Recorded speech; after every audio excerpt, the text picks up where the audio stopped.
After a couple of highly ranked recruiting classes, Marcus Arroyo continues to rebuild the Rebels in his second season in Las Vegas. Hi, I'm Bridget Howard here in the Mountain West Network studio with what you need to know as we count down to kickoff with the UNLV Rebels. Allegiant Stadium in Las Vegas, home of the UNLV Rebels, is one of the most technologically advanced venues in the world. The Rebels will play its second season in the world-class stadium this year, but it will be the first time in front of unrestricted crowds, an opportunity that excites this team. It's going to be great. A lot of great energy, a great vibe. Come in, you're going to just feel the juice flowing through the building.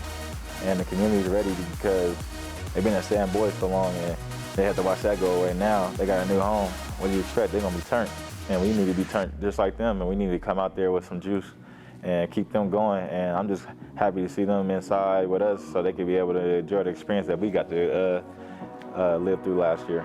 It makes things really exciting, to be able to walk through there with recruits for the first time, to be able to say your family's going to come to a game finally and see you in that stadium and sit in their seats, and your student body can come to, UNLV student body can come to an on-site camp facility and really root their team on, and I think is just through the roof. It's why we're so excited. It's why we're here. Charles Williams enters his super senior season this fall, ranking 4th on the school's all-time rushing list with 2,940 career yards and is just 793 yards short of the UNLV record holder, Tim Cornette's mark of 3,733 yards. He is also tied for 5th among all Rebels with 10 career 100-yard rushing games.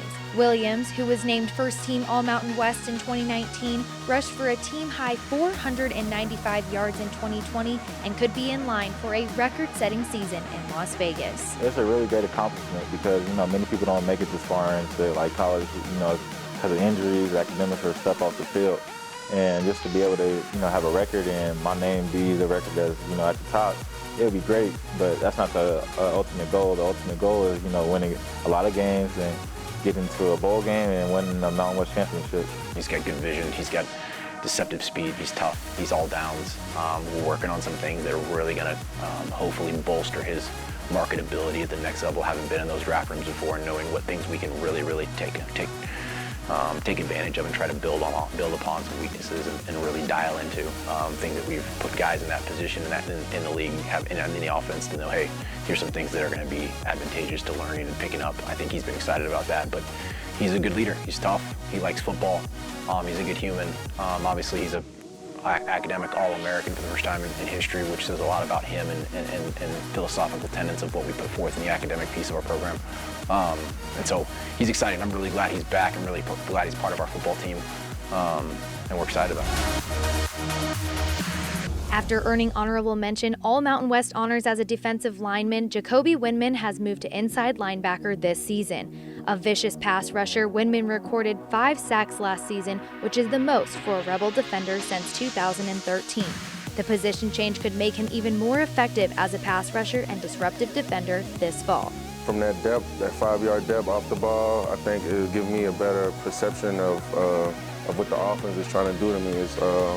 I'm not on just one side, I'm in the middle. I can see everything now, so it allows me to see more and I can focus on more what the offense is trying to do to us.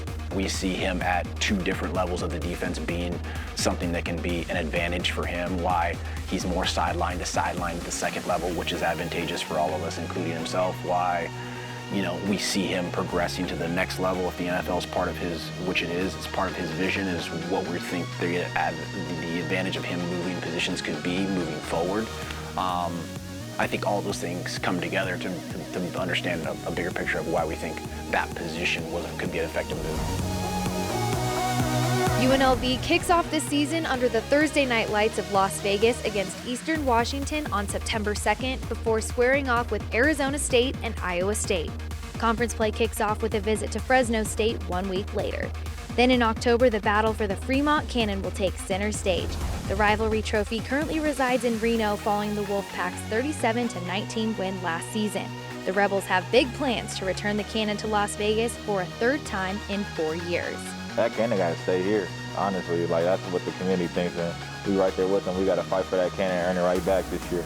And it just meant, it's something that, it means a lot to us because it's something that we're fighting for, and, You're just trying to get that cannon, paint that cannon red. It's important. It's important to us. It's important for us to go get it and bring it back. It's important for our fans, and it'll be important for our team. Fans of UNLV should be excited about what head coach Marcus Arroyo can finally put onto the field as far as X's and O's goes. His hire was one that was met with a lot of excitement by UNLV fans at the time, but with the troubles of last year, wasn't really able to bring the cultural changes as well as the foundational elements of his playbook to the field. So we finally get to see what Coach Arroyo and his staff can do, what Pac-12 staff with NFL experience can do with a full offseason of preparation. You add into the mix some Pac-12 talent on the field with additions like Connor Murphy as well as Keelan Wilson. This team is looking upwards, and Coach Arroyo is going to lead them into the next step of the culture. And fans should be excited to be a part of that first season under Coach Arroyo. UNLV opens up their 2021 season on Thursday, September 2nd against Eastern Washington. From the Mountain West Network studio, I'm Bridget Howard.